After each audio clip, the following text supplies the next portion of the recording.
Hello there, my name is Lachlan, and I am the host and founder of Mindclickers. I am a sport and exercise science student with a passion for esports performance and psychology alongside athlete wellbeing. I got into esports quite a long time ago, where I competed in a few online tournaments in Cybergamer during the era of COD 4 and MW2 scrimming. I also achieved high masters in StarCraft and have been a motivated Counter-Strike player ever since. Mindclickers is a show where I chat with professional esports athletes, coaches, and back-end staff to provide a holistic view into esports within Australia, but also on an international level. In the following episode, I chat with Tim Joyce, who is the founder of the University of Queensland's esports program and an established program coordinator. He is now expanding his marketing ability by interning at the Queensland Firebirds Netball team.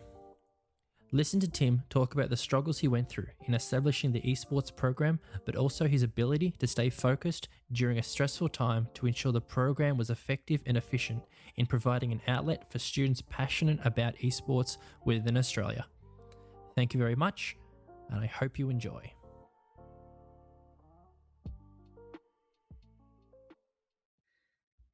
Hello, everybody, and welcome back to episode 5 of Mindclickers, where it's time to click both heads in 2020. I'm joined here today by Tim Joyce. How are you going, mate?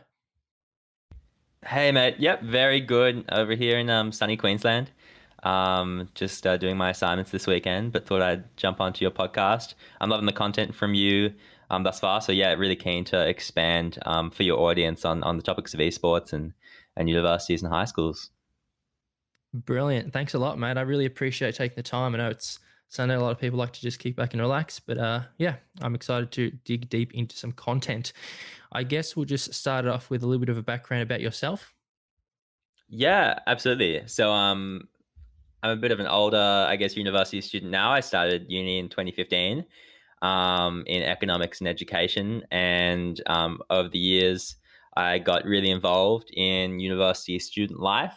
And in 2018, fortunately got the opportunity to establish a esports program at the University of Queensland. That esports program grew to the point where it became one of the largest in Australia.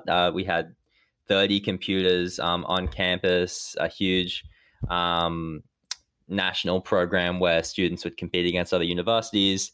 As well, the year after that, I established a state program with Riot Games for the title League of Legends, which you might know.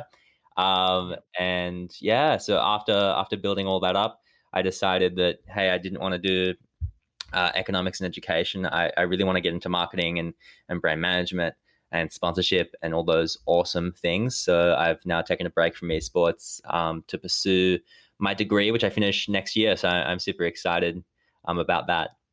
So right now you're actually studying at UQ as well as interning at the Queensland Firebirds. How did all that come about? Yeah, I mean, super interesting story and question. So after my little stint in esports, I thought, where do I learn? Like, how do I get experience in marketing?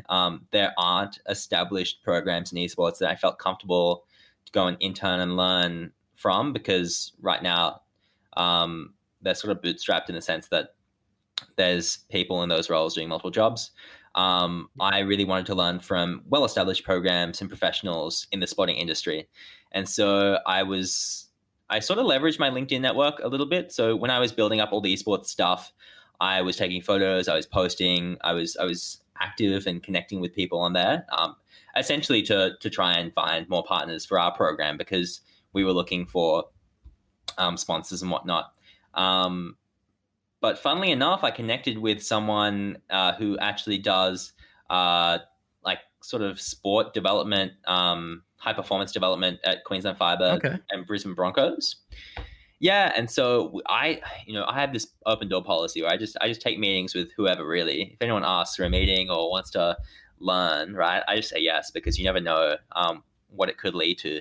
And so he took me out for coffee and we spoke about my program that I had established, and if there was opportunity for high performance there. And unfortunately at the time there really wasn't. Again, resource strapped. But 6 months down the track, I said, I'm looking for internships, and he DM'd me and reached out and said, look, I work at both Brisbane Broncos and Queensland Firebirds. give me a CV, let's try and make something happen. And so I was like, oh, Right. fantastic. How easy is that? But the story actually doesn't go as smoothly as that. So essentially, I had expressed my interest, and this was maybe like in May, right? This is early on the year. We didn't even know if the league was happening still for netball. And so I put my CV in. They said, awesome CV, but we have no idea if we're proceeding with the season. Let's talk in 2 months. And so that's my first roadblock. And I was like, oh, okay, like, COVID, damn. Right. And so 2 months go by, and all right, I'm messaging again, and we have a meeting, and I understand that the season's going ahead, and they say, right, that's awesome. Like, we'd love to offer you an internship. Just wait for this first week to be established because we're hosting all the teams in a bubble here in Brisbane, and we just need a bit of time to establish that before we can bring you in and give you all the resources and learnings that you need. And so I was like, yeah, Right. Yep. makes sense. Week goes by, no response. Week goes by, don't hear anything back. I'm sending email after email, professionally, like 7 days after each other, just following up. And like, Okay. Yep. I'm getting a little bit ghosted. And it's like, and this happens to anyone that tries to make it, right? Yeah. I think we all have stories of trying to connect with people and just not getting a response. But what I did was that I saw that they were actually hiring volunteers back of house, right, for the matches because all the matches were in Brisbane. And so I went and dedicated 10 hours of my day to be on the court, right, as like a ball crew. So like I'm the ball goes off court, like I'm grabbing it and I'm throwing it back in, right? And I'm sweeping Right. the court at half time. And there's a little video. Like I wish this was a video podcast because there's a little video of me on live TV on Channel 9 sweeping the court with my COVID mask and stuff, which is pretty funny. And like I was out grinding in the back, and no one really had an idea that I was trying to get an internship in marketing because it was a different department. But I learned a lot about what goes on back of house and the teams and whatnot and all the players. And so I did that for a few weeks and then emailed again and said, hey, I've been volunteering my time back at house. And then finally they responded and said, oh, hi, it was been so busy, which is totally understandable. Like that, Yep. they're, again, like another small team that are doing like so much in this COVID world. Hosting the entire league is a huge job. And they're like, yeah, we haven't forgotten about you. I'd love to bring you in tomorrow. And so when I told them my story about volunteering, they really that really helped me a lot. It gave me a lot of Yeah. knowledge about netball and kind of proved to them before I'd even started the internship that I really wanted it. And it, a bit of respect was earned there. Yeah. But I think it's so hard getting into a new industry, right? Like I had all this experience in esports, but essentially moving then over to sports, I wasn't well networked. So it's all about kind of trying to knock on doors and see if they open. But I'm sure, I mean, do you have like similar like circumstances starting up the podcast yourself?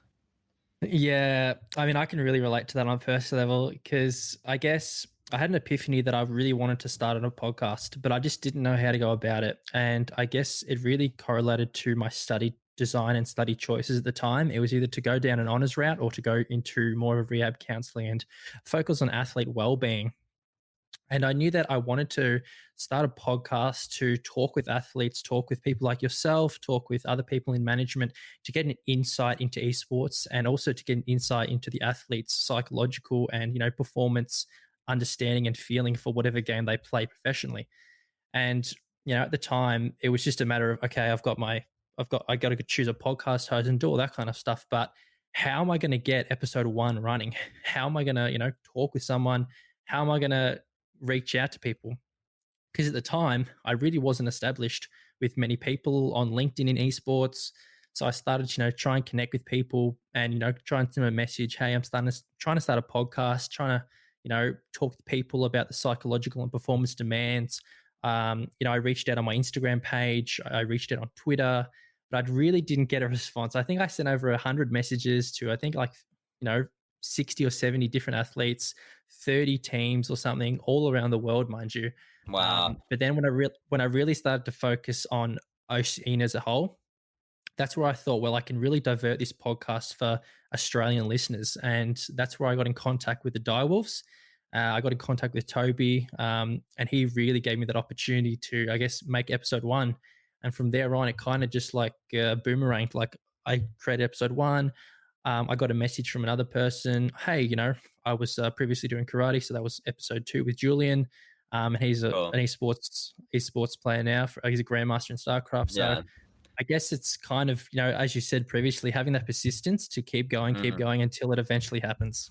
Oh, 100%. And you really need to kind of prove yourself and earn respect from other people. I mean, Yeah. you can totally understand coming in as someone that is not in the industry and not in the clique, and saying, "Hey, like, come on my show." Like, what's the likelihood of Yeah. people being nice? We just don't live in that sort of world. So yeah, it's grinding until you meet those sorts of people. I mean, once you obviously being given a break by Toby, I'm sure you're going to repay the favor later on in life when you see someone else trying to prove themselves and start something for themselves. So For sure. Yeah. um, yeah, absolutely. I mean, that could be a top tip from people watching the podcast right now. It's just if you really want it, prove it. Don't just talk the talk, walk the walk. So yeah, I'm glad. I'm glad we covered that. That's a great story. Perfectly well said, mate. And I really agree with everything. And it's just about persistence and keep on trekking on. So, when we look back 5 years ago in esports, it wasn't really, there wasn't really as many sophisticated, developed programs to help offer students an insight into the industry and to see if it is, a good career path potentially. But, we reflect on now, I know over in Perth, they've got a big esports stadium they're developing. At my uni at La Trobe, they're having a sophisticated, esports headquarters where teams can come in and practice. And I think that, just especially in recent years, there's just such been a exponential growth and development in the scene within Australia. And it's going to be interesting to see where it goes from here on out. Absolutely. I mean, I think in probably 2015, that's when a lot of the global investment started happening within esports. Mm-hmm. And then obviously universities and high schools lag a little bit behind current and new trends, especially because esports was something that grew so fast Yeah. throughout younger audiences. So we're seeing a little bit of stabilization now within some of the industries, but yeah, it's been really good to be a part of the journey. Obviously, educating a lot of administrators at universities, administrators at high schools, teachers, students about some of the great benefits of esports. Mm-hmm. So yeah, it's been a great journey for sure. Yeah, I think that a lot of people, outsiders look into esports with that kind of conscious state of mind that is it really a viable career pathway? And there's definitely some of that uncertainty that builds around it, I think. And that, there's a little bit of skepticism around it. Yeah, absolutely. I think obviously it's a brand new industry, right? It's not established. Yeah. The things that I was doing in 2018 and 2019 was to establish some of the programs so that there was going to be opportunities for people because Hmm. jobs like high school esports program manager, esports coordinator at high schools didn't exist a few years ago, and now we're seeing those sorts of Right. roles. Yeah, we're seeing those sorts of roles being established at schools, obviously within universities. But if we're talking about players in general and becoming a professional player, yeah, it's I think it's actually probably harder than trying to become a professional NBA player or a pro tennis player because it's a global industry. I think a lot of people forget that Hmm. um, if you want to play at the top, you're playing in the leagues, the franchise leagues over in America, in Europe, in China, in Korea, um, not so much in Australia. So yeah, it's a huge grind. It's obviously a big risk, but there's case studies that prove that the risk pays off. So Yeah. yeah, it's really up to you and what you want to do. Yeah, I definitely think that, just highlighting that the fact that it is a risk, especially, there's so many people that come from gaming as a recreational hobby and they Mm, start to develop those skills and think that, I actually want to do something in regards to that, whether that be going professional or just working in the esports scene, in whatever role. I definitely think that in recent years, there's been exponential growth, as you said, and it's really exciting to see where it goes. So, in absolutely. regard, so, in regards to the importance of providing Australian universities with an opportunity to engage in esports, why is that so important? There's obviously a lot of universities over in NA and EU starting to do this thing. Why is it super important for Australia to do this? Yeah, well, I think it's really important for esports to be accepted into the mainstream, right? I think it's undeniable that video games are becoming more and more part of mainstream culture, especially with younger people. And so, therefore, we see it in the US and in Europe, mainly US actually, because they have a huge extracurricular culture. So we see huge national Yep. programs over there being established. But essentially, my thought process with this is that esports needs to be built up to the same level as other extracurriculars or other sports. So we essentially don't have that, right?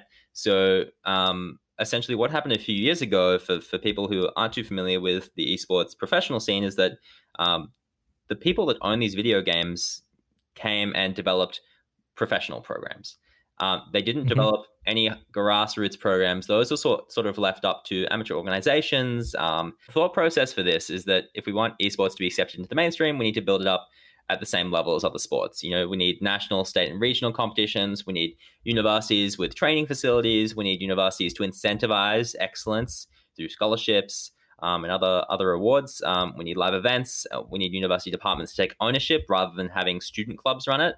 And we really need to make this an established programs rather than student-run programs that one year students establish a club and they're having a bit of fun, and then the next year it kind of falls off the face of the earth. If Australia wants to get serious about competitive video games, they need to essentially do what I've been doing for the past few years, which is establish proper programs that really include all stakeholders. So we're seeing schools now build out their own esports rooms with teachers acting as the managers of the coach and students being the players competing against other schools. So that's one example of sort of the opportunity there. How do I see it in the next 5 years? I just see it growing and growing and growing in that grassroots Hmm. sense through schools and universities, because essentially at the end of the day, um, it's undeniable that young people love participating in video games. They need to cater for that for sure. Yeah, I do think that, as you said, young people do like to participate in video games because it's one of those things that externally outside of study, they spend a lot of time in, they engage the most time in. So I definitely think that, taking esports programs from this kind of hobby, kind of institutionalized program into making it so much more serious in regards to, as you said, ensuring that, there is programs put in place. There's, it's proper facilities, there's, scholarships, there's live events, there's ownership of those departments. I do think that, as you said, is very important to establish, that as something as being a professional program, and that way, that's how it's essentially going to grow over time. Yeah, I think you build a really good point there. I think the main thing for why schools and universities need to be doing this is because of the dangers of video games, right? I think we have esports and then we have gaming and video games, and I think there's a really big opportunity to build essentially regulated areas where students can play, right? I think Hmm. there are a lot of students falling into the trap of becoming isolated, becoming addicted to video games, playing with no purpose, playing just literally just for the dopamine. So Hmm. it's super important for these schools and universities to be aware of this and to establish programs because we see it all the time. I talk to schools all the time about their students and how they're doing. I mean, academically, and socially as well. And esports programs, obviously there's no hardcore research because it's super new. But from what I'm hearing, is that students are now more engaged in school. They're more engaged with their own classmates, their teachers, and their parents. One of the biggest how I sell esports to schools is that right now we have students in their bedrooms, in their study, isolating themselves away from their parents, their teachers, their schoolwork, and esports Hmm. programs are a great way to knock down that wall and actually connect parents and students together or their kids. Um, Yeah. for example, last year we partnered with the ECA, so it's a huge like sort of festival at Brisbane. And essentially we invited parents in and students were playing on the main stage, right? Which is really cool, on a big Fantastic. screen. Yeah. And the parents got to see their kid perform. And the usual kids you see on esports, as you can probably predict, are introverted students, students that like to isolate themselves online, students that don't have interests other than video games, and other sort of one person sort of events. And so, Sure. yeah, and so it's a great way to kind of build that. I mean, it's probably one of the best things that came out of the program, just seeing those parents finally understand what their kid enjoys, and connecting on a level that they probably didn't even think they could connect on. Right. So yeah, it's super special to build that out for those reasons. Yeah, fantastic. I do kind of relate to when you said, there's so many kids who are at home playing by themselves, and sure, they're talking with their friends online, but they're still kind of having that, I guess, singular interaction, and being able to therefore extend it into that kind of wide stream, I guess, events and different things that even parents can come and incorporate with. I think there is really a strong sense of, we are really actually doing something here, and it's something that can be progressed, and it's something that can be progressed, and it's something that can be aligned with future development. And where that comes will be really interesting to see. Absolutely. I So, mean, I think the main thing there is purpose, right? I think that the more yeah, kids we get through these programs, the more students understand esports and know it well, the more students that will go on and want to establish similar programs, or build themselves into roles of management, live streaming, online and digital. So yeah, I agree with you 100%. The opportunities are endless, and I think it's undeniable that we're going to have a lot of growth coming out of these grassroots programs. for sure. And as you said, it allows people to, I guess, build their identity, especially, if they do decide to externally outside of study pursue that live streaming on Twitch or YouTube, wherever it may be. There's still a big industry there, and there's still a lot of possibilities for people to grow there as well. So, in regards to, back in 2018, when you established the esports program at the University of Queensland, what went into that? So, take us through the steps. Was that something that you approached, the University of Queensland? Was that something that they were thinking about trying to, establish? How did that all happen? Yeah, so essentially, I was involved in sort of what you call like student politics, or student Yep. unions. University of Queensland has the largest. They somehow operate a lot of the outlets on campus, and so there's a lot of programs that they run there, which is great. Um, the idea was we sort of saw what QT did, right? I'm not gonna Hmm. I'm not gonna claim that we came up with the idea for esports. It was QT that really came across and said, "Hey, we want to build out a program." I was only really into Call of Duty. I wasn't a hardcore gamer at all, but Right. I really wanted to essentially. I feel like when you get into the third year of uni, you're like, I want to do something with my life. I want to have a bit more purpose. And I want to give something a shot. And so when I saw that there wasn't an esports program at UQ, and there was a QT, I essentially said to myself that I wanted to make this my goal for the next 2 years, to establish a program here, make it bigger, make it better, and just give it a red hot go. So essentially, because I was in the position within the student union to float those ideas with management there, Right. we sort of sidestepped from university administration, because we owned our own facilities and buildings and whatnot. So all that red tape was kind of gone, and we just said, okay, we're gonna build it. We'll call it UQ Union Esports, and we're gonna build a room ourselves. We're gonna build a program ourselves, and I'm going to volunteer for the next 6 months, right, unpaid work, Yeah. to go and establish that. And so essentially, right there and then, I stopped taking classes, and full time I was volunteering everything I had to build a case study for it, feasibility study, designs, Right. Okay. sponsorship. And it was it was absolutely madness, right? Like, I had a part-time job at a local theater, and I was working throughout the day building out all of these studies, case studies, feasibility studies, and then during the night working night shifts. So I didn't have a social life. I didn't have any time for family or my relationships, which I probably regret a little bit. But at the end of the day, I really wanted to make this work.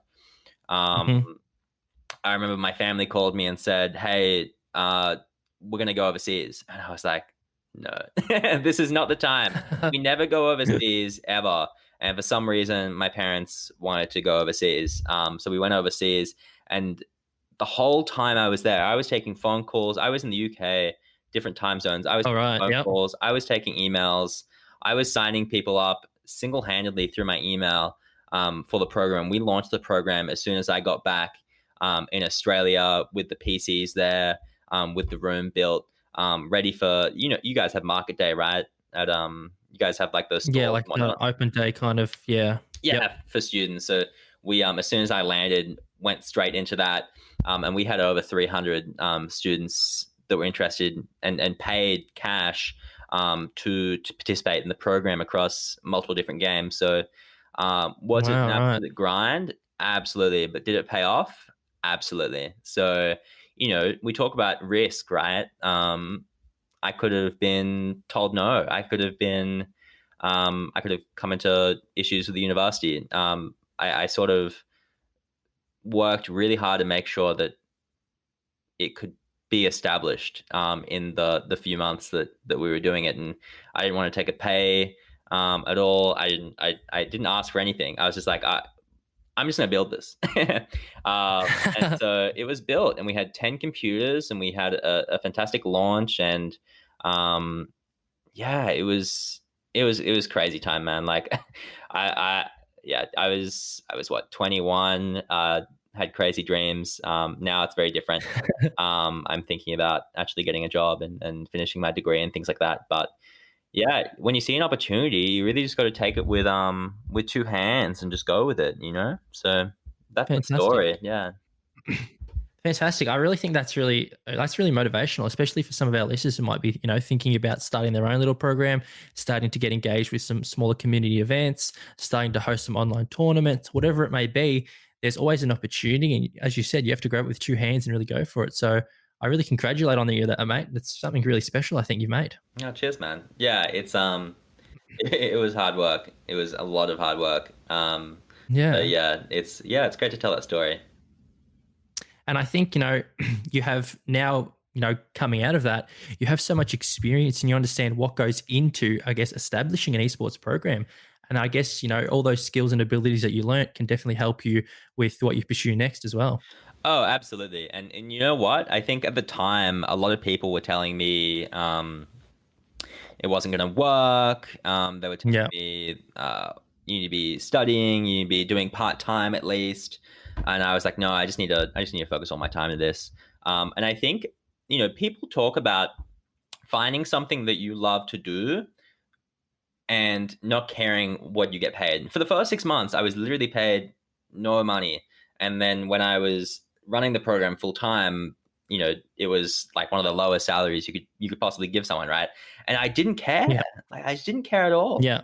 It was crazy. Like I just remember coming into the center and meeting the students and meeting with our esports program managers that would manage the teams and sponsors, and I was running around a little bit like a headless chook. Like I knew there was opportunity here, right? And I think it probably got to maybe July last year where I thought, well, what can I move on to next? Like, what am I Hmm. actually doing here? And I think there was an opportunity to finish my university degree. Yeah. I know the managing director of ESL, Nick Vanzetti, pretty well, and he told me that essentially go and finish your degree, and then more and more opportunities will open for you, because essentially what you've done is build an esports program, a center, but what you've actually done is probably more so build out a brand. And so I had the Yeah. idea of getting into marketing. And then once I got into marketing and understood things like CRM and things like social media, branding and advertising, corporate partnerships and sponsorships, I Yeah. again was overseas. I've never been overseas my whole life. And then the past 2 years, opportunities just came up to go overseas. And I was overseas again in Europe. And I remember being in a hotel, and it was like the last day. It was weird because of the time zones, but it was the last day to sign up for classes.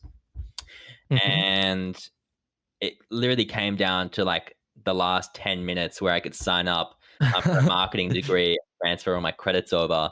And yeah, I got it in, and it was probably the best thing I've ever done in my life, was to recognize that I didn't want to do teaching or economics. I really, what I've been doing for the past 2 years full time is marketing, is brand management. Mhm. And so, yeah, I've been in that course since the start of this year, which is crazy. I think COVID sort of time warps you a little bit, but I Yeah, for started, sure. yeah, and so I started that, and it's been amazing. Like, I've been learning so much, and I think it's sort of been my calling. And so I think for a lot of students, and I do a few talks at schools and whatnot, and Mhm. what I tell students is that um, really look into marketing, because I think it's something that's really overlooked. And I think there's a lot of similarities between what you learn in marketing and what you learn in esports, which is a lot of partnerships, brand management, and development. I mean, I think probably 90% of the organizations in Australia are sort of grassroots organizations that are building up their own brands through Twitter and LinkedIn and Facebook and Instagram, especially when you think of streamers, right? So, and this is probably going a little bit off topic here, but for example, like That's fine. when we're talking about esports, I love just to kind of talk about gaming as a whole and the whole industry, because I think when we talk about brand management, we're actually talking a lot about, well, I want to become a YouTuber, right? When you talk to students these days, they literally just either want one of three things. It used to be like, I want to be a doctor, a lawyer. Now, a lot of students want to become YouTubers, influencers mainly, Yeah. esports professionals, right? And so I just think marketing is one of the best things to ever happen to me, because I think learning about things like brand management, social media, it's so applicable to if you want to become a streamer. Mhm. What are you doing? You're building a logo. You're Building building, yourself, yeah. yeah, you're building a brand, right? And where do you learn that? Like, obviously you can learn it online, but if your parents are like my parents, 99% of the time they want you to go uni, and they're gonna get really mad at you if you don't, right? and so and so I just think it's people get so confused about what they want to study. Oh, I'm going to study business, but I think at the end of the day, it's marketing. And so that's what I'm encouraging more and more these days. Um, but yeah, it just kind of fell in my lap. So I'm super grateful for the experiences and the opportunities, because yeah, now I want to pursue a career in that, which hopefully will be good. Yeah. Fantastic. So, I mean, yeah, I guess what they say is, it can be the best product, it can be the best program, but if no one really knows about it, is it really the best? But yeah, I really do think there is an importance of, as you said, building yourself and building your brand, because at the end of the day, that's what other people look from the outside into. So I definitely think there is an importance of establishing yourself and establishing your identity, and I guess, how you hold yourself in a public area and domain, essentially. And I think that a lot of people underestimate that. A lot of people just go in with the sense of, okay, I'm going to be an esports gamer, I'm going to do all this, but they don't market themselves, they don't advertise themselves, they don't build their social profiles, they don't build their social whatever, platforms, establish their profiles sufficiently and effectively. Yeah, 100%. I think people need to realize a lot more, that we have these platforms where you can advertise yourself, or build yourself a brand. Yeah. So obviously there are multiple types of people, and multiple sorts of brands that people want to be. So we talked about this before. Do you want to be a esports professional? Do you want to be in the professional management world? Do you want to be a broadcaster, a streamer, whatnot? Mhm. You really got to practice what you preach. And these days, you really need to be posting on socials. For example, a good friend of mine, Chris Smith, is absolutely killing it. He's director of Big Esports, and he's really like not just double down, but like quadruple down on LinkedIn. Right, it's where he spends most of his time, and generates most of his leads. And when I was building out the esports program at UQ, I was posting what we were doing. With building the arena and the programs, I was posting so much of that on LinkedIn and developing relationships Yeah. there. And that has given me so many opportunities down the track. I now intern with Netball Queensland and the Queensland Firebirds, who are one of the most popular teams Mhm. in the Suncorp Super Netball, which is an amazing opportunity. I have a few more internships down the track with other agencies, which is really exciting for me. And that's literally just from those experiences, as you said before, I was sort of running around as a headless chook, but I was actually doing stuff, and Yeah. doing stuff and having a portfolio, right? Not enough people don't talk about portfolios enough. It's really important to show people what you've been doing rather than just a resume, sort of what you've been doing for the past 2 years to prove to them that you're someone that needs that should get the job, right? 100%. Yep. And I mean, you're doing this yourself now with the podcast, right? And you're learning. Probably when you started the podcast, you had no idea how to build a podcast and do a podcast, but you said, I'm just going to do it, Yep. right? And Yep. when you connected to me, it was a I don't know who connected with who, but I'll get LinkedIn messages all the time, and I'm always about giving other people opportunities because for me, people gave me an opportunity to establish what I built. So if someone's giving it a red hot go, 9 times out of 10, people are gonna really respect that and open doors for you, for sure. Yeah, I really appreciate that, mate. I definitely think that, when myself starting a podcast, I've always been into esports. I've been gaming, quite competitively for at least 5, 6, 7, 8 years, even through a wide spread of games. Whatever someone says, oh, have you played this game? I've said, yep, I've played it. Whether it's, even in the minor leagues or quite competitively, I've touched those areas. So definitely coming into this podcast, it was something that I knew that I wanted to develop just to get that insight into the industry further. So therefore, after I finished my Bachelor of Sport and Exercise Science and go into rehabilitation counselling, I understood on an individual level the well-being and the mindset people go into esports. So I definitely think it's an area that's developing and growing within Australia, as you said, and it's just in such a populous area and such an exciting area, I think, because it's just really, who knows where it's going to go in the next 5, 10 years even. Is it just going to become the absolute norm that esports, overrules traditional sports? Is traditional sports going to be an active contender against esports? Or are they going to interplay within each other? It's going to be a really interesting scene, I think. Yeah, and I think we can probably answer some of those questions now, right? I think the common issue when I talk to sporting agencies and clubs is that their audience is predominantly older, right? Mm-hmm. The majority of that audience is older, and they're losing a lot of those younger fans because those younger fans are actually they're not watching free to air TV. They're not. Yep, I don't. Yeah. It's I was sitting last night and we had the TV on and for some reason it was on Channel 7 and I was like, how do these companies like Channel 7, Channel 9, like how are they even existing now? Because like it's literally probably 50 plus that don't understand how to connect digital to their TV and Netflix and Hey You that are watching these things, and it's the exact same with sport. For example, netball, like our target audience right now is mums and grandmas, and so the challenge for them is how do we start engaging a younger audience? Same issue with Queensland Ballet. I know it's not sport, but we see a lot of, or the Queensland Symphony Orchestra, we see a lot of older people. And so you think next 10, 20 years, how do we engage a younger audience?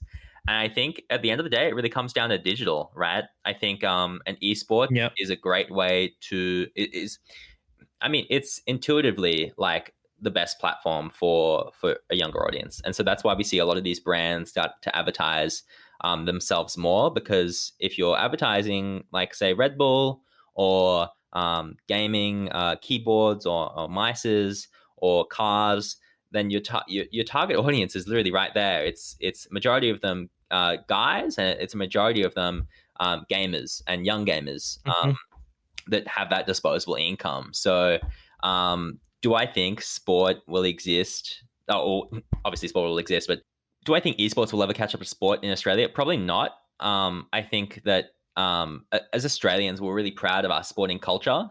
And so I think at the end of the day, it really just comes down to those traditional sporting clubs and agencies and leagues to move and innovate their viewing experience for younger viewers. So we're seeing it already now with Hey You, not Hey You, KU, KO or KU.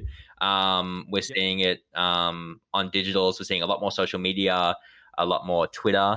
But it's hard because it's all restricted to the network providers, right? So they restrict sort of where you can stream it and how you can stream it because there's big broadcast deals the sort of restrict content to the TV. So it's really, in the next 5 years, we're just going to see a shift in sport from the TV to on your phone, which we're already seeing now, and other innovative ways, whether it be on Twitch or other streaming platforms as well, and just consuming it in a different way. But who knows what that'll look like.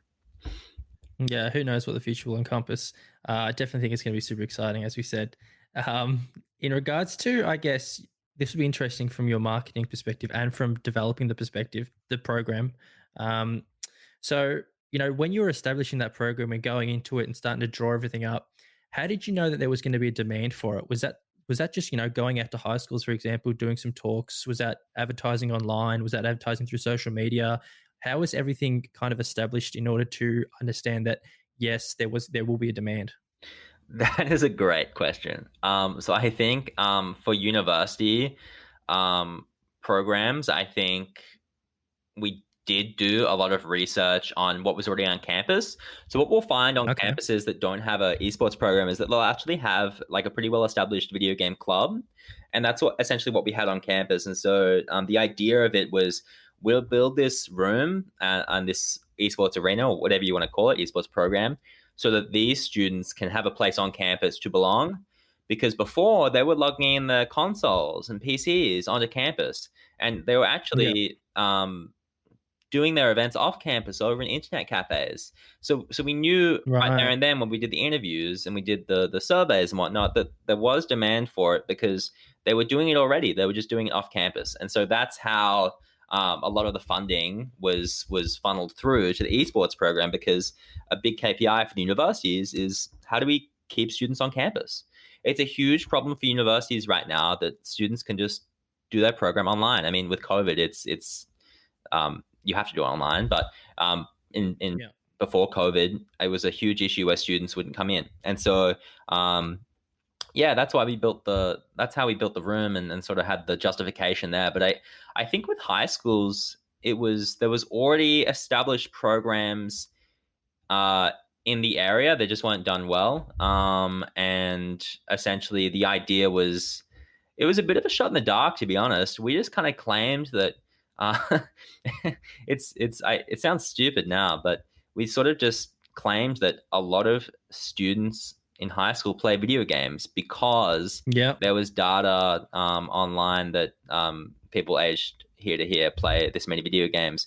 We probably should have done surveys with schools and gotten data that way, but somehow we just got funding through sort of using the online data that was already there from not schools, but sort of like census data and things like that. It kind of, I don't know, we kind of just ran with it. I mean, I think the idea in my head was, if we give it a red hot go, and if students don't play video games, then I guess, I was wrong about this whole esports thing. But fortunately for me, we built out the program to over 50 schools. We had lots of teachers that played video games as well, that became the coaches or the coordinators for those students. I think every school has video gamers, but I think there's probably less than you think, actually, because it's, how do I put this? A lot of people play things like FIFA, right? For pastime. They play small mini games on their phones. And that's where you get a lot of this data. It's really skewed data. So I try not to use data too much, but because when you talk about gaming and video gaming, it encompasses everything from like apps to like sometimes even arcade games, which literally everyone loves to play, to PC, to console, to like portable handhold things. And so, I think the thing that struck me when I came into schools and marketing it to them was, there are a lot of students that are just playing FIFA, maybe one game like a week or a month. And that data is telling us that lots of students play esports, when in fact they're not playing esports that much, but they just like FIFA because it's fun, and they like playing soccer, Right. and they like playing with their friends. League of Legends, right? That was the only game we were licensed for. And so it was a bit of a challenge to find people, but we did find Okay, people. right. We went off the assumption that League of Legends is the biggest video game in the world, right? It has the most users, and so that was sort of the hunch there. But you know what? Thinking about it now, I wish I had thought about this question before because I'm going on a bit of a rant. But essentially, You're right. at the time in 2018, this is when Fortnite was blowing up. So True. you actually didn't need to, and it's all making sense now. We actually didn't need to kind of say this is what the stats are showing because literally everyone. Oh, sorry, I think I just hit my mic. Literally everybody was playing Fortnite. Like everyone and anyone, any young boy that was between the ages of like probably as young as like 6 onwards to like 18. I mean, people my age as well, and older were playing Fortnite Battle Royale. It just exploded. And so when you spoke, and that was a huge thing. It was like right time, right place. Like I'm so lucky and grateful for the opportunities because literally when in 2018 we had the buzz of Fortnite, and if we didn't have the buzz of Fortnite, I don't think we could have established any sort of program within high school because Right. it they watched those news articles. They saw the comps. They saw how much money people were winning in Fortnite in the Fortnite World Cup. They saw Booga win the World Championship, Mm-hmm. and a lot of parents, a lot of teachers were also parents, and so they had challenges with their young boys and playing Fortnite. And so we came in and we said, well, League of Legends is very different. And to be honest, it is. So Fortnite is guns and grenades and snipers and whatnot.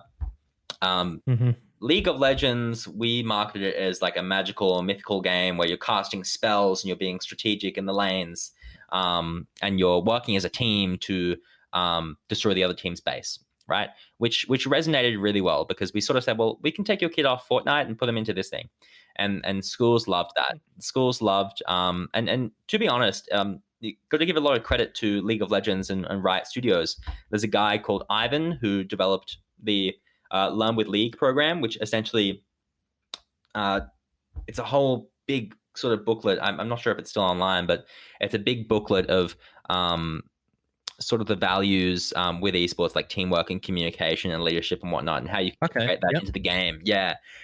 And so because all of that was established, we sort of just handed things like that out, and straight away, it made sense to people. And I think a lot of students really wanted esports to be a thing. And there was a lot of teachers that wanted to be pioneering esports in their schools. And so we just worked with those people that were really keen, and established programs there first. And then after that, just kept expanding, using the schools that really wanted to build that community, and establish their programs first because they were super keen and motivated. Use them as a case study for other schools, and then like you just got this snowball effect, you know. So Yeah. long story to the short question, but yeah, thank God for Fortnite. Hey, I definitely, because I joined the Fortnite beta the first day Fortnite was released. I joined the beta with my other 3 friends who were playing in a squad, cool. and we're really thinking like, is this going to be the next big game? Because at the time there was, PUBG and a few of the other BRs. It was kind of 2018, 2019 was the BR boom. That's where you saw so many BRs. Every game was making a BR. You got BRs for Battlefield, you got BRs for, Forza, for example. You got a battle royale for cars, for racing. Like So Tetris as well. yeah, Tetris Battle Royale. You got a better for everything. So I think that was a really interesting time. And as you said, that's obviously helped with the exponential growth of the program, and having that external kind of, characteristic of Fortnite that's obviously shown so much growth, and then being able to kind of slide in and incorporate, your program with, obviously you said the Learn with League of Legends, a really good initiative that's obviously helped to develop those kind of friendly characteristics, working as a team, developing communication skills, and those communication skills can obviously be used in a school setting as well. So it's not only in the game that the students are learning about them, but it's actually, the skills that they develop in the game that can be used in the external world. And I really think that is important because, there's a lot of things that we develop as gamers: reaction speed, communication skills, initiative, and it can really be highlighted in the external world. However, obviously, there's those super good positive side effects then there's obviously the negative side effects. There's the side effects of addiction, there's the side effects of poor health, there's the side effects of, am I really that good of a gamer? Can I do that? How do we kind of overcome these addictions and these kind of negative impacts it has on esports?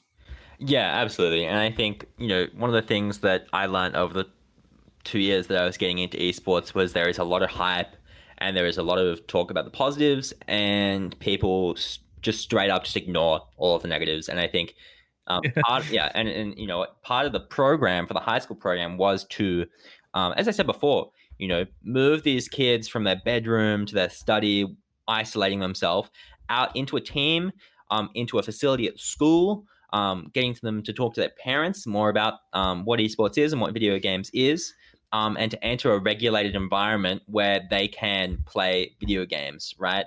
Because a lot of parents I speak to were talking about, how do I control this? How do I get my kid to only play a few hours a day? And I think esports is the best compromise for that. You don't have to be good to play esports. It's just a really good way of playing with purpose, right? And I think when we talk about the negatives, like video games is a huge addiction. I think people don't talk about it enough, and they don't talk about it enough because they're really scared of the topic, and they're scared that, if we talk about addiction, then we'll lose all our funding, and people will think esports is bad, and et cetera, et cetera. But I really think it's important to acknowledge it and take it on, and to work alongside the issue and to build. And so that's one of the best things about the high school program, is I really think it removes addiction from young people, because it's a huge issue. So, for example, like I've written down in our notes that Uzi from China, he's probably one of the, Uzi, right? Yeah. I had a talk with Uzi about on episode 2. I spoke with Julian, who's a national karate athlete, and we talked about Uzi, just how unfortunate it is for those things to happen. Well, yeah, I mean, it's unfortunate, but it's also like the consequence, right? We have, if you want to be a top video game player, you need to be working really hard at video games. Like, I'm talking like more than 8 hours a day. I'm talking like 10 hours a day just playing the game. He developed obesity, type 2 diabetes, chronic stress disorders through his irregular diet and bad sleeping routines, which made him retire at 23. Like, that's my age, right? Yeah. And like, even though he was sponsored by Nike and sponsored by all these huge companies and on a huge, hundreds of thousands of dollars worth of salaries and partnership deals, is it worth that? And how do we sort of balance that, right? Fitness is so important. And so, unfortunately for me, like, I only built out high school programs and university programs. I would be really keen to get into, in the future, professional organizations and seeing how they work and their programs, to see if it's actually possible for esports pro athletes to have a healthy lifestyle while also gaming, become a professional gamer, and streamer. Because, I mean, we live in a world where people really work on computers all the time. So one of the great rebuttal points, right, when we're talking to parents and teachers and administrators, is that I don't want my child, I don't want my students on the screen all the time, which is ironic, because they're like, what do you do like 9 hours out of the day? Like, you're in your office, like on emails, on meetings, on writing documents, on screens, on keyboards and mice. That's exactly what they're doing. And so they resonate with that. They understand that. So it's just about kind of acknowledging it again. Like, for example, addiction, huge. There's a big difference between esports and gaming, in a sense that gaming is immersing yourself in the game. Let's take, for example, Fortnite. You're playing Fortnite and you're playing for, if you're gaming, is there a limit on how many hours you're playing, or are you just playing it just because it's making you feel good, right? To win a game and to get all the points and the kills and whatnot. People just jump on. And look, I talk about it from personal experience myself. Going through high school, I remember jumping on at like 6 p.m. with my friends in Call of Duty, playing for half an hour. Parents like, all right, come to dinner. I'm just chowing down my food. I'm running back upstairs. I'm playing the game. Sometimes I even bring my food into my room to play. Right, Yep, yep. isolating myself, but I'm with friends online, and then playing until 3 a.m. Is that healthy? Mm-hmm. Absolutely not. Is that addiction? Like maybe. I'm probably right. If that's, and I'm no like psychologist, right, or health practitioner, but if you're doing that like again and again and again and again and turning that into a pattern, then absolutely, I would consider that an addiction. So one of the best things about esports is that it's super regulated. It's competitive. It makes gaming meaningful. It puts purpose to gaming, and so it helps young gamers not fall into the trap of gaming addiction. Because at the end of the day, it is just a video game, and there are so many more things in life that you need to be doing. Unfortunately for me, like it was like building out an esports program at universities and pioneering high school esports. But I think the one thing that we talk about when we're talking about students at university or students in high school is that your studies need to come first. Like, I don't care if it's like passing or what, but like you just need to do it, because otherwise you're going to have a really unbalanced lifestyle, and it's not going to be good. At the end of the day, you're going to be like 25 and you're going to be, what do you, like, what are you going to have? Like you're just going to be gaming, right?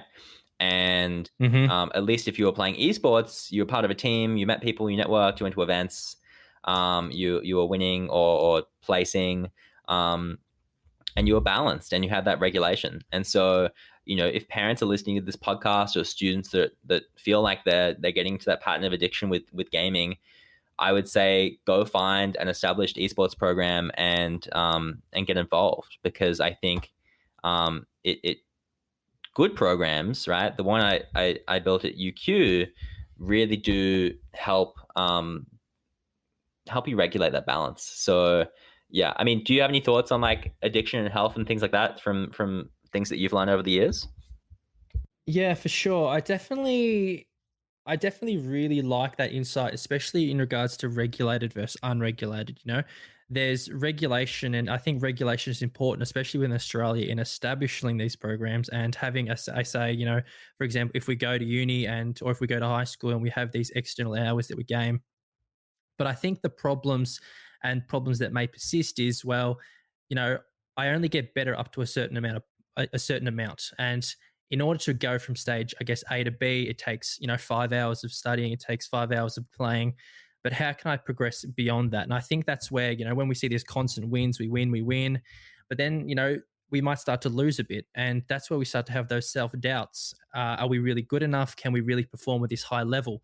And I think that's where the external hours, staying up late, gaming hard, it's something I used to do. Like, I can really reflect on what you said about the dinner. I used to Yeah, always have a dinner on my computer, talking with my friends, yeah, get home, MW2. It was just yeah, constant grinding on search and destroy. But beyond the point, I think that it is really important, as you said, and have highlighted a lot, that importance of finding a regulated program that's structured, that understands the dynamics and the balance of managing both studies and having them coming first, and also being incorporated within an esports organization and developing those communication and teamwork skills. I mean, when we look at Australia, there's so many upcoming opportunities, but in returns of gaming. But one thing I can really reflect on, and it's kind of insightful, when you look to Korea dominate the gaming league in almost every single game. They dominate in StarCraft. They dominate in League of Legends. They dominate, well, not really in Dota, sometimes in Dota, but they dominate in most games. And I think a lot of this ethics in Korea is the fact that they have so many 24/7 gaming cafes where they just go unregulated gaming.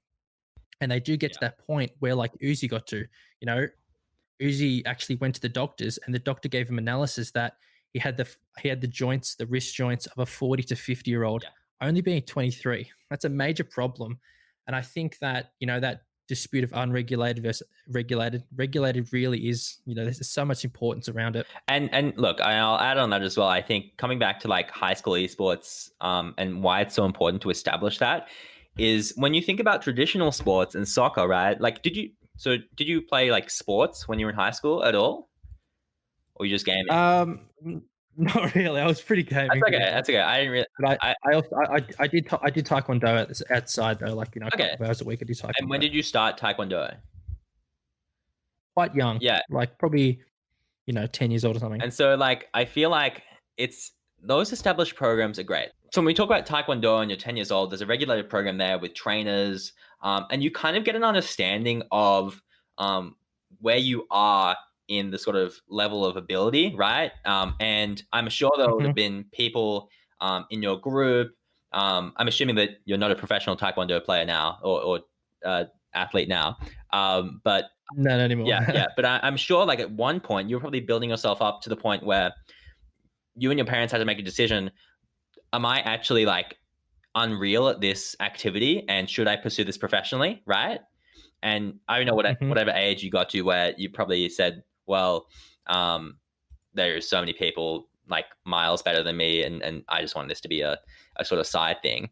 There isn't that in esports, and it needs to be in esports so badly, because what's happening now is these kids are playing video games, they're playing Fortnite in these open lobbies, and they're getting, and this is not to hate on gamers and pursuing your dreams and goals, but if you're like 17 and you've never really been in a regulated competition before, and you go and you say, all right, I want to pursue this for 3 years and see where I go, I can just see you, if unfortunately you're not at the top level and you're performing at the best level because just naturally you are not as good as a gamer as everyone else, then like you've just wasted 3 years from 17 to 20, right? Whereas I think with sports programs, for example, me with tennis, I took tennis lessons from when I was like probably 8, right? All the way up to when I was 14. And at that stage, I understood that I enjoyed tennis. I had a lot of fun playing. Yep. I made friends with tennis, but I wasn't necessarily like the next Roger Federer or Rafael Nadal.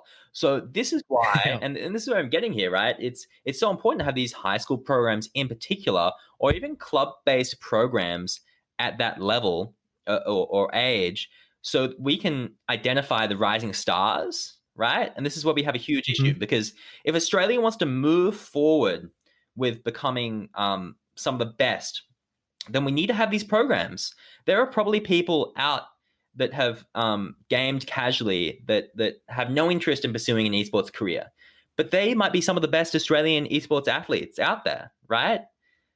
But we just don't have those programs to identify that. And so what we're going to see now is, we're going to see these high school programs become established. Last year, Kelvin Grove State High won the League of Legends Queensland Championship. I think this year it was Callum Vale or some other private school. But we're going to see more and more of these programs identify the rising stars. And the younger we make these programs, the faster we'll identify these. And so I'm a big believer in, if we see a kid playing Fortnite that's 14, I mean, we have a real life example of this now. Like, I'm going on a bit of a rant, but I have a real life example of this now. We were hosting, so part of the program is that we had to hire out the esports center to external organizations. An external organization came in and organized these Fortnite competitions and offered like a little cash prize every weekend. This guy would show up week on week and perform really well because he was performing at a high competitive level. I saw so many kids and parents come through, thought they were good, and get absolutely trashed, right? And like there and then they knew that they weren't going to pursue a career, right? Maybe they try for another 6 months and it doesn't work. But, I'm a big believer in, if you don't have it, you don't have it, right? In sports and esports. Unfortunately, right? And this guy just showed up and kept winning and winning and winning. And then the Australian Open tournament came out, right? Australian Open partnered with Fortnite to produce a huge Fortnite event, which with a decent prize pool. And this guy that I saw in the this has just dawned on me now, but the facility that I built, this guy coming in week on week to perform, went down and won the whole comp, right? And so if he didn't have those facilities and he didn't have the environment to know that he was good, and if he was in a unregulated environment at home, then how do you actually strive for greatness? And this could be like a huge gap in Australia compared to other regions, right? You have the American National High School Circuit, you have the American Academy Series, University Series. They're identifying these rising talents, and so yeah, I think that is probably the number one thing that needs to happen, and it probably should have happened at the start when big investment was coming into esports. People invested in pro teams and big events, and they didn't invest into the rising talent. And what happened to that rising talent? They went off to do other things. They were smart cookies and Yep. they went to study engineering, or they went to study broadcast, or whatever they want to do, or they went to become a streamer. We have a good example there in the Sunshine Coast with Midbeast. He's a really big League of Legends player, really good League of Legends player who signed to Team Liquid. He lives in the Sunshine Coast in his house with his mum. He's off doing that. Could he be Australia's best League of Legends player? Probably, but we don't have the facilities available for him to do that. So again, another big rant to that small question, but I think we got somewhere with that. So this is Yeah, I think that was really good. Yeah. Yeah, I definitely think that I can personally relate to that on a level, because I definitely know that two of my best friends, back in high school, they were really elite. They were really up there in terms of competition. They were performing on the weekends, even just by ourselves. But there was no external foundation or program to, I guess, test their skills and test whether that esports would be a career. And I definitely think that if they had have kept those skills in today's environment, that would be really excelling, even on a streaming level. Because even for Twitch, it's not hard to get started by yourself. But I guess, as we reflected on before, it's about branding yourself, and I mean, just being able to communicate and have these external abilities to, I guess, market yourself and create that identity. But reflecting back, they really could have pushed Australia, I think, to the international level. They were that good. So I definitely think there is, especially up with these new programs, and as you said, we're going to see more and more of these programs becoming more, I mean, sophisticated, more regulated, more instruct with high school programs, and bridging into first year unis and stuff. So I definitely think that there is that importance of, I guess, identifying those rising talents, as you said, and it's going to be an exciting time where hopefully Oceania and ANZ and Australia region as a whole can really develop some of those athletes that can push Australia into the international scene. Oh, absolutely. And I think, Australians by nature are competitive, right? Like we're so competitive in everything we want to do. And I think that's why we've, a lot of people say we push above our weight in terms of population versus what we do, right? And the ratio. Yeah. Because we are so competitive by nature in swimming, in rugby. It doesn't matter if we lose, we give it a red hot go, and we're so passionate. Which is why it makes me so interested in sports as well as esports, because I think that they can lend themselves favors hand in hand, right? So yeah, absolutely. There's gonna be a lot of growth. It's inevitable for sure. Fantastic. And do you think, with these programs, there's going to be a lot more opportunities for, I guess, external staff? I mean, I'm not sure about these programs at the moment, but I would assume there's the players, there's the coaching staff, there's the management. But is there external, like, specialists, for example, health specialists, sports psychologists, nutritionists, I guess, different, exercise coaches coming in and helping with these athletes? Is it more so just that kind of functional game straight development facilitators? Yeah, so Australia is absolutely not at the stage where they're wanting to expand into those sorts of roles, but in other countries, absolutely. So, like, when talking about esports, I love to talk about franchise leagues. They're huge investment leagues similar to NBA, where organizations and investors will, say, invest $25 million per team into the Call of Duty League. They buy a spot, and they want to capitalize on that investment and build out the best team possible. And so to do that, they really do need to hire coaches, really good coaches. 100%. Yep. They need to hire analysts, right? Very similar to sports, as well as nutrition coaches, sports psychologists, and whatnot, to help that team achieve success. I think the issue we have in Australia right now is that we're growing. We're only really starting to establish our own leagues and teams, and we don't have the resources to as well as put players on salaries and coaches on salaries, as well as hire analysts and nutritional coaches. So I think if someone's listening to this podcast and wants to get into that, it's definitely an overseas thing, in Europe and in those franchise leagues in America, Korea and China. Do I see it coming over here in Australia in the future? Yeah, absolutely. But yeah, just not right now when the industry is so young here, and Yeah. so underestablished. Yeah, that's really awesome. I guess that's really like what you just said in hindsight is really the position I was in. I know a lot of sports science students, from Latrobe who are in my course might be listening to this. And, that little kind of gaming circuit that I formed with them, they were really trying to, I guess, push the boundaries and trying to introduce sports science into some teams in Australia. But the hardest thing is, I guess, that I spoke with a psychologist over in Perth, and he, goes with the teams, works with them, works on their well-being, works on, everything outside and inside the game.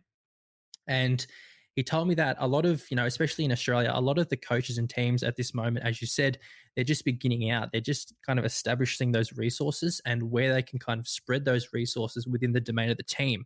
And, something like a strength and conditioning coach or a nutritionist or a sports psychologist or a sports scientist wasn't really their biggest worry at that time, because it's something that's a lot more, I guess, augmented. It's an add-on.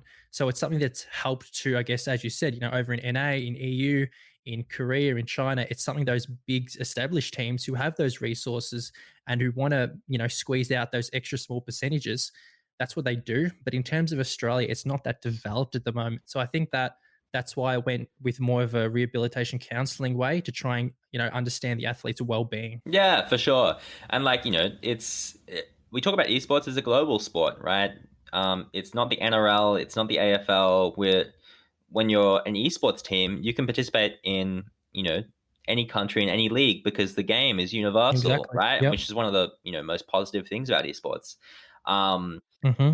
But yeah, as you said before, when we're talking about high performance, there are absolutely teams in China and Korea that are literally trying to be the other team by such a small margin that they need to, as investors, shell out that cash and hire some of the best analysts and sports scientists to determine how they can beat the other team. So it's really just about resourcing and how much money you have in the end, really.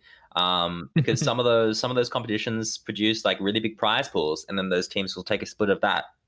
So, for example, the Dota 2 International, I'm sure a lot of teams are putting money into coaching staff and analysts to get an edge over other teams because there's a $40 million prize pool up for grabs, right? Yeah, for sure. I definitely think that it is super insightful, and there's going to be so much more development coming in Australia in the next few years. So I think that's a perfect time to wrap up. Do you have any last kind of remarks and tips for, I guess, high school students looking to enter into the esports scene? Yeah, absolutely. I mean, if you identify that esports is something that you want to pursue, then become master of it, right? Go out and get on LinkedIn and follow Chris Smith and follow everything that he posts. Read the news, right? Go onto Google News and search up esports and get notifications on everything happening in esports. I think really at the end of the day, if you want to be a player or if you want to be in management or production or whatever you want to be, coaching, etc., you really have to understand everything about esports. And when you're young, you have a huge opportunity to learn. So absolutely go get educated and learn and listen to these podcasts. There's so many podcasts out now that you can learn from and understand the industry a lot more. So yeah, just like get on the grind because at the end of the day, time's on your side. So yeah, that's my top tips for the day. It's been Perfect. fun. It's been fun. This has been good. Thanks so much for having me on. Yeah, no worries, Tim. And just for anyone listening, where can we find you out on socials? Socials. I mean, I'm pretty active on LinkedIn, so you can find me Tim Joyce at LinkedIn. I think on Twitter I'm Tim J Joyce on Twitter. But yeah, I think this has inspired me to make my own podcast. So maybe we can have a chat after and talk about how to do it, because this is a lot of fun. Awesome. I really appreciate you taking your time out of your Sunday to talk about esports in Australia and upcoming developments for high schools and universities. So if you managed to come and reach the end point here, we are quite in. This will be our longest episode yet, but it was jam packed with information for both students, both educators, and both players looking to enter the esports scene, and a little bit of an insight onto, I guess, the upcoming what's going to happen within esports in the next few years. So if you managed to listen here, thank you very much once again. I'm your host, Lachlan. Thank you for tuning in, and I will see you in the next one. Peace.